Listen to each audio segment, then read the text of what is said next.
Hello friends, welcome to our YouTube channel. आज हम लोग डिस्कस करेंगे हिस्ट्री क्लास 6 चैप्टर 5 के इम्पॉर्टेंट शॉर्ट नोट्स पे।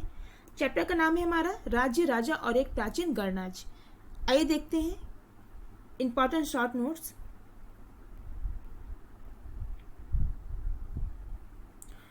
पहला पॉइंट है हमारा उत्तर वैदिक ग्रंथ। उत्तर वैदिक ग्रंथ में 3 ग्रंथ आते थे। सामवेद, 3 वेद आते थे उत्तर वैदिक ग्रंथ के अंतर्गत, सामवेद, यजुर्वेद और अथर्ववेद। ये तीनों वेद हैं वो उत्तर वैदिक ग्रंथ के अंतर्गत आते थे। ये ध्यान रखिए, काफी इंपॉर्टेंट है। नीचे देखते हैं सामाजिक नियम। क्या थे सामाजिक नियम उस टाइम? आइए पढ़ते हैं। पुरोहितों ने लोगों को 4 वर्गों में विभाजित कर दिया, जिन्हें वर्ण कहते थे। तो यहाँ पे बताया हुआ है कि जो पुरोहित थे, जो पूजा पाठ करते थे, यज्ञ करते थे, उन्होंने लोगों को 4 वर्गों में विभाजित कर दिया और इन वर्गों को क्या बोलते थे? वर्ण कहते थे। नीचे देखते हैं। पहला जो वर्ण था वो था ब्राह्मण। इनका काम वेदों का अध्ययन तथा यज्ञ करना था।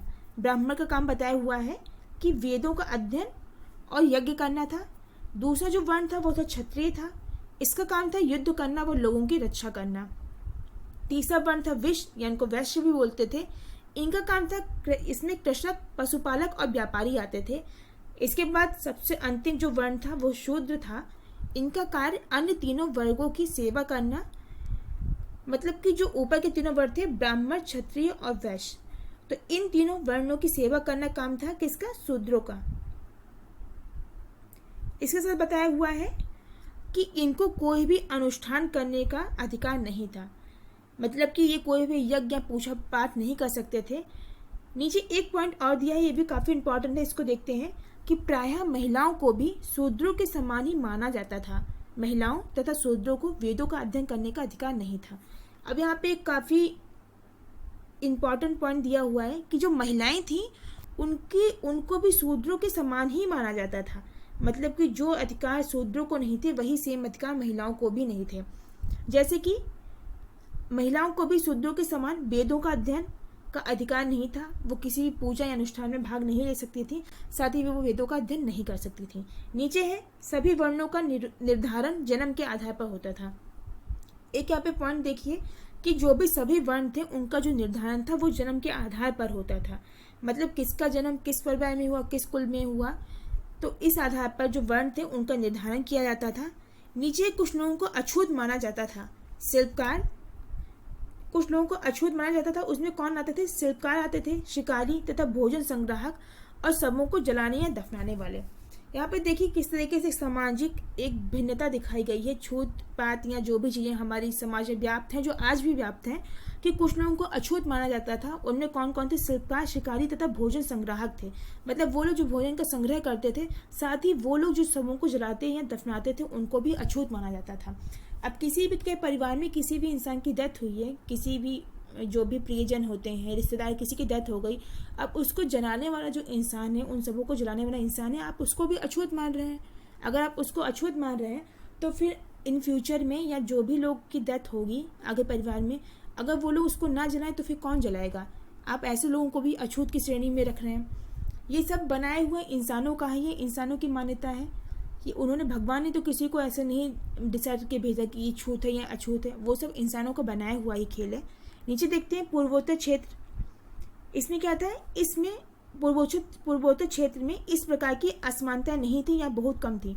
यहाँ पे बताया हुआ है कि जैसे कि असमानताएं दिखाई है, सामाजिक असमानताएं, कि कुछ लोगों को अछूत माना जाता था। उनमें क्या? शिल्पकार, शिकारी तथा भोजन संग्राहक और शवों को जलाने वाले लोग थे। नीचे बताया हुआ है कि जो पूर्वोत्तर क्षेत्र है, पूर्व की तरफ जो भी स्थित क्षेत्र है, उसमें इस प्रकार की असमानता नहीं थी भी तो बहुत कम थी। नीचे देखते जनपद के बारे में पढ़ते हैं। अब जनपद क्या था? जनपद का पहले शाब्दिक अर्थ जानते हैं। जन के बसने की जो जगह है वो जनपद कहलाती है। ध्यान रखिए शाब्दिक अर्थ जनपद का, कि जन के जो बसने की जगह है वो जनपद कहलाती है। अब नीचे देखते हैं, पॉइंट है, इन पुरास्थलों में कुछ विशेष प्रकार के बर्तन मिले हैं जिन्हें चित्रित धूसर पात्र के रूप में जाना जाता है। बर्तनों पर चित्रकारी सरल रेखाओं तथा ज्यामितीय आकृतियों के रूप में होती थी। तो यहाँ पे बताया हुआ है कि इन जो पुरास्थल हैं, खुदाई से प्राप्त हुए हैं, तो उनमें कुछ विशेष प्रकार के बर्तन मिले हैं जिन्हें क्या बोलते हैं? चित्रित धूसर पात्र के नाम से जाना जाता है। बर्तनों पर चित्रकारी सरल रेखाओं या ज्यामितीय आकृतियों के रूप में होती थी। नीचे अगला पॉइंट है, महाजनपदों में राजा सिपाहियों को वेतन के रूप में आहत सिक्कों को देते थे। काफ़ी इंपॉर्टेंट है, ध्यान रखिए। आहत सिक्कों का प्रयोग पूछा जाता है कि जनपद में जो राजा हैं वो सिपाहियों को वेतन के रूप में या वेतन स्वरूप आहत सिक्के पंच मार्क कॉइन्स को देते थे। तो ये ध्यान रखिएगा, आहत सिक्के का संबंध किससे था? महाजनपद से था, जहां राजा सिपाहियों को वेतन के स्वरूप ये आहत सिक्के देते थे। नीचे कर, आइए जानते कर क्या थे उस टाइम, कर के बारे में पढ़ते हैं। महाजनपदों में फसल का उपज का 1/6वां हिस्सा, ध्यान रखिएगा, उपज का 1/6वां हिस्सा जिसे भाग कहा जाता था, किसान राजा को देते थे। काफी इंपॉर्टेंट पॉइंट है, ध्यान रखिए कि महाजनपद में जो फसल होती थी, मान लीजिए पूरी फसल हुई, जितनी भी हमारी उपज हुई, उस उपज का 1/6वां जो हिस्सा था, 6वां भाग था, 1/6वां भाग, जिसे क्या बोलते थे? भाग बोलते थे। वो किसान जो था वो राजा को देता था। अब नीचे पढ़ते हैं कारीगर।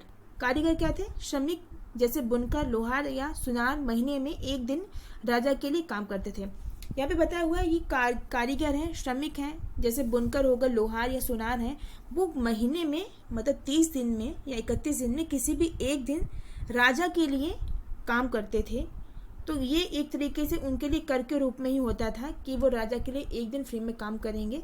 नीचे है अगला पॉइंट, व्यापारियों को सामान खरीदने बेचने पर कर।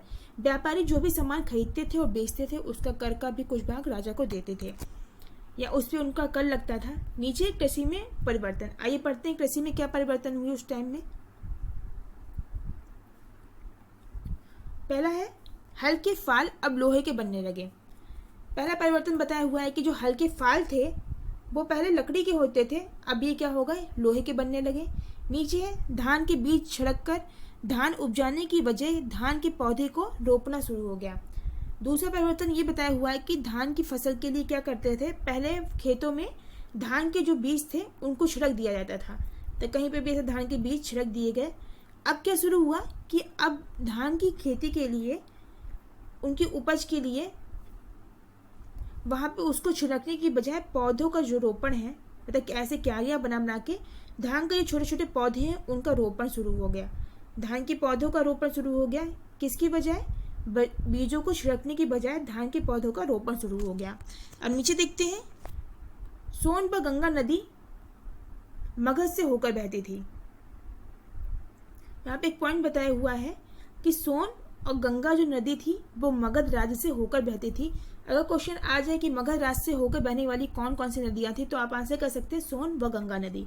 नीचे देखते हैं, मगध के नज़दीक वज्र राज की राजधानी वैशाली, जो इस टाइम कहाँ स्थित है? बिहार में स्थित है। मगध के नज़दीक जो थी वो वज्र राज की राजधानी थी, कौन थी? वैशाली, जो बिहार में थी। अगला पॉइंट देखते हैं, शासन व्यवस्था। गण या संघ, बुद्ध और महावीर दोनों ही गण या संघ से संबंधित थे। यहाँ पे बताया हुआ शासन जो व्यवस्था थी वो गण या संघ में विभाजित थी, गण या संघ होते थे। नीचे एक पॉइंट और दिया है साथ में कि बुद्ध और महावीर दोनों ही गण या संघ से संबंधित थे। काफी इंपॉर्टेंट है कि बुद्ध और जो महावीर हैं वो दोनों ही गण या किसी संघ से संबंधित थे। नीचे दीघ निकाय, इसे पढ़ते हैं, एक प्रसिद्ध बौद्ध ग्रंथ है ये। क्या? दीघ निकाय। अगर आया क्वेश्चन कि दीघ निकाय क्या है तो हम बता सकते हैं कि यह एक प्रसिद्ध बौद्ध ग्रंथ है। अगला पॉइंट देखते हैं, 2500 साल पहले एथेंस के लोगों ने एक शासन व्यवस्था की स्थापना की जिसे प्रजातंत्र या गणतंत्र कहा गया।